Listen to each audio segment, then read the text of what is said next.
So we went through the process of laying out our UVs. Now we need to go through the process of baking. So when it comes to texture baking, Polycount has an excellent section and breakdown on what baking is and basically the setup. I would encourage you to read through it if you're not familiar with the topic. Definitely has a ton of good information. But our goal with the baking process is to basically take the high poly information and bake it onto the low poly object in the form of various maps, one of which is a normal map. Other maps we will use are things like curvatures, ambient occlusion. So there's a lot of really good information we get out of this, but baking is really the key to creating good game art. Now, there is an aspect to baking to be aware of, such as what's going on here. This is how normals correlate to baking. So when it comes to normals, there's a couple different rules that we have. Generally speaking, you want to have soft normals for a bake. That is kind of what you want a majority of the time, but there are a few exceptions. And the main exception is when you have a 90-degree angle. When you have a 90-degree angle, you're going to need two things. You're going to need to have a hard edge. And whenever you have a hard edge in Game Mesh, that hard edge needs a UVC. It needs to have a cut along it. So these are kind of the two requirements, and if you follow them, you're going to more than likely get a good result. So just kind of be mindful of that. On this axe, we actually do have a couple hard edges, so we're going to need to look at that. But my process usually starts off by coming in here and doing a mesh display soften edge to soften everything out. And sometimes it's kind of obvious, you know, these edges here, they're going very sort of muddy. So what I would want to do is come in here and select these here and come up here to my mesh display and go ahead and do a harden edge. And what that will do is it'll harden those across. Now this here is a 90-degree angle across these, so I am going to need to double click to select all of these here on this outer edge. And because I already have a cut on them, no big deal, that's already set, but we could go ahead and do a harden edge here, and that should give me an okay result. Notice this area is also a 90 degrees, so we'll harden edge. And I'll repeat the process here, harden edge. Even on the top here, I'll go ahead and harden edge. That's one of those areas where it's like, okay, well, maybe I actually want to use a bevel there and increase the amount of geometry. That way I get a nice soft edge, but we'll see. You know, it all depends on how it bakes out at the end of the day, but we can always come back and make that change. And I'll go ahead and harden these edges because they're 90 degrees. Coming down here, once again, all of these edges are 90 degrees, so we're going to harden, harden, and harden. And that is going to take care of our axe. So that will be my axis setup. Notice these ones here aren't at 90 degrees, these side edges, so I don't need to harden those. That should be picked up in the normals. All right, now let's go and switch to our character. I am going to switch back to the general workspace here. And we have the hero low character here that I want. I'm going to turn off my axe low, turn on my hero low, and we can kind of analyze this the same way. Now, there's a lot of areas on this guy that are potential 90-degree angles, but I don't think they're going to be. So the way I'm going to approach this is just doing a mesh display soften edge, make sure everything's soft, and we'll just see how those bake. If they bake well, great. If they don't, we'll need to come in and figure out why not. We can also come into something like the body here, just double check. I'll do a mesh display soften edge. But if there's no 90-degree angles, I'm not going to worry about hardening anything. Same with down here on the legs. This appears probably close to a 90-degree angles, but we're not going to see it, so I don't know if I'm going to bother. The feet, however, these are very likely 90-degree angles here. So there's a very good chance I'm going to need to harden these. So I'll go ahead and harden those now. That way those are taken care of. And we already set up their UVs to have cuts there. So we don't need to worry about that. If anyone's joining us, this is part of a whole series where we build this character from start to finish. So check out the previous videos and you can see how that looks. Well, we're going to harden those out. Kneecaps, these guys can just be softened. So mesh display soften edge. And same here with our shoulders. Mesh display soften edge.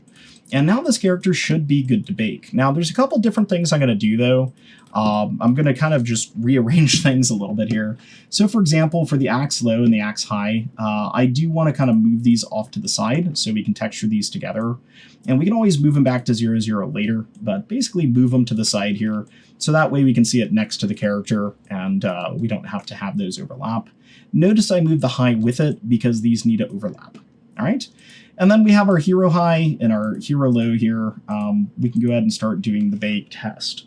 For the bake test, I'm not going to worry about doing anything like an explode bake. As a matter of fact, I prefer not to, just to figure out if we need to or not, or what extent we need to explode it to. But now that these are ready, I'm going to just save this again here over my UVs, and we can go ahead and proceed to look at the baking process when it comes to Maya. And we'll do these one at a time. I'll start with the axe, and then we can do the character after for the purpose of our test bake. So baking in Maya can be very useful. I want to first off say that baking in every program is a little bit different. So there's some things Maya is really good at, there's some things Substance Painter is really good at, there's some things Xnormal is really good at, so on and so forth. So it's good to know how to bake in all of them, because you may be able to get a good bake out of one and not get the same bake out of another, which is mind-blowing and annoying, but welcome to digital art. Let's get to it. So the way we do it in Maya is we actually switch over here to our rendering menu set. And if you go under this, there's a lighting and shading section here where you can do transfer maps. We can open up transfer maps. You'll see we have a couple things here. We have a target mesh, we have a source mesh. So the target mesh is going to be our low poly. This is going to be the one we want to target, and the target mesh needs UVs. Okay, and we already got that set up previously, so we're good to go. Our axe has UVs. We can go ahead and grab that, and we can bring it into here. So I'm going to look for my axe low here, which I think is this one. We'll just add selected to this. Then we need a source mesh. This is where we're getting the detail from, and that's going to be my axe decimated, so I can just add that into here. Notice this is built of 3 individual shapes. That's totally fine. The next thing we might want to explore is this idea of an envelope, and you'll see there's a search envelope here in a display. The envelope is the area that it is going to search for the purpose of projection. And generally speaking, you want to have your high poly fully contained in the envelope. So I'll go ahead and set this to something like 0.1, maybe 0.2, or 0.5, and see if we can get this contained. Now, these areas are so sharp and overlapping that it might be close enough. So I'll just set it to something like 0.1 for now, and that might be an area we need to address, but it should be good.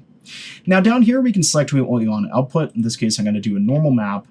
For the file format, I'm going to switch this into something that I can open like a PNG, and just create a folder here inside of our scenes, source images, and I'll just name this test bake.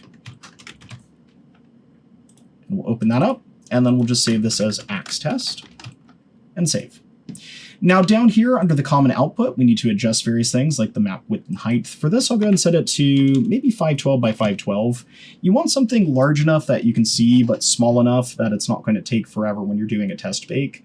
And 512 by 512 is a normal game resolution size for low-end RPG things, so this will probably be great. The next is the transfer space. We generally want to set this to world space. World space simply means overlapping, and if they're overlapping, it should work out fine. Next is the sample quality. Obviously, we generally want to set this higher to something like high. Filter size, this is kind of like an anti-aliasing filter. The higher it is, the better. And then everything else should be fine. So once you have this all set, you can simply click bake, and it's going to go through the process of baking this. Now, this is going to take a bit, and Maya might crash on you. Which is not great, but it can happen. So I'll go through this process. I'll go ahead and set this up again and resume this. All right, so crashing is why we save often. So let's just get this set up again real quick here. Rendering, lighting, shading, transfer maps. We'll go ahead and remove these. You can click clear all if you have that situation where it just loaded and everything. Let's go ahead and find our low poly here, add that to the target, come into our high poly, add that to the source here, grab our normal, and just set this up again to go into source images. Ironically, our test bake is still there. We'll just make this axe, save, make sure that's a PNG so we can look at that without necessarily needing something like Photoshop. And down here, we'll just set this back to 512 by 512. And I'll go ahead and set this to medium and click bake, and hopefully that won't crash us. All right, so we have a second crash. Now, I mentioned that I am using Maya 2026 for the first time here. It may be a Maya 2026 issue that I'm running into, which I want to bring it up. Maya 2026, it just came out recently as I'm recording this. I don't even think it's been out for 2 months. And there's quite often just a plethora of bugs. And this is a reason why it's good to have another version of Maya available. Assuming there's not a whole lot of version differences, I could transfer this over, or I could open this in a different Maya, which I might do if we get a third crash here. This is kind of an anomaly. Maya generally does not crash when doing this operation. So I'm clicking bake, crashing again. I'm going to go ahead and open this in a different version of Maya. So if you're trying to follow along in 2026 and you just downloaded it and it's the brand new version, check to see if there's a fix for this. I'm going to try an older version of Maya to see if it's a scene issue or if it's just Maya being wonky and not working in 2026. Ironically, with how long this is taking, it's kind of almost defeating the point of a test bake. I could have easily brought this into Substance Painter and checked it in there faster. So that's another thing to kind of consider when you're in the workplace is what's going to save you the most time. You do have to manage a lot of different files going from Maya to Substance Painter, which we're going to take a look at next, assuming everything's good here. But it is something to kind of be mindful of. Sometimes it's just a lot easier to do it the right way than to do your tests. I think I'll cut that whole part out. All right, so we're in this older version of Maya. You can see things are very bright because it assigns different materials. I'm in Maya 2025, so it's not that much older. So I'm gonna come in here to transfer maps. Fortunately, transfer maps has been in here forever, so even if you're in like Maya 2009, you're gonna be good. We'll go ahead and add this in. We'll come into the axe decimated, add this in, come into here to normal, go through the process. Once again of baking this, source images, test bake, name this axe, and save. Set this to a PNG file, and then edit the settings down here. So we'll just set this to 512 by 512, 4 times 4, and bake. So in the bottom left-hand corner here, you're going to see a progress bar, and it's going to go. Notice this time it is going, so I imagine the crashes I was having is not a file issue, it is simply a Maya 2026 issue. So just be mindful, it's good to have older versions laying around. So if we go ahead and take a look at this axe now, I can isolate this and we can see how this goes. There's a couple things you need to do to check this out. In the file here, we do need to navigate what it linked to. So it linked to a Lambert. I'm going to click over here, and to view it right in the space in Maya, you need to switch the color space to raw. That way it looks correct. And then I'm just going to bring this down and set this to a blend so we have a little bit of shine. And if we take a look at this, we can check for any issues with our UVs and our bake. So if I take a look at this, this looks like it baked out real nice. I'm not seeing anything that's going to be super concerning. You'll notice some of these areas that look a little bit dark. Those are going to be hammered out in the game engine, so you kind of have to get used to viewing these in here. Those are just kind of tangent areas where it's going from a 90-degree angle to a non-90.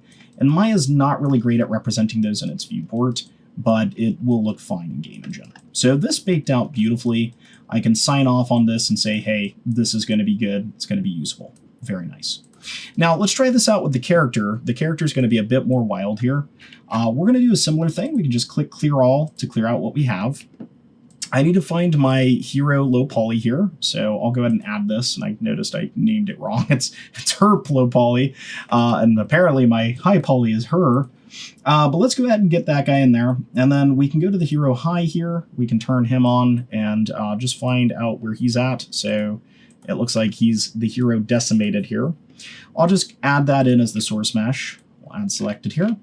And then we'll switch our bake directory here from axe to hero. We'll just save that, make sure it's on PNG.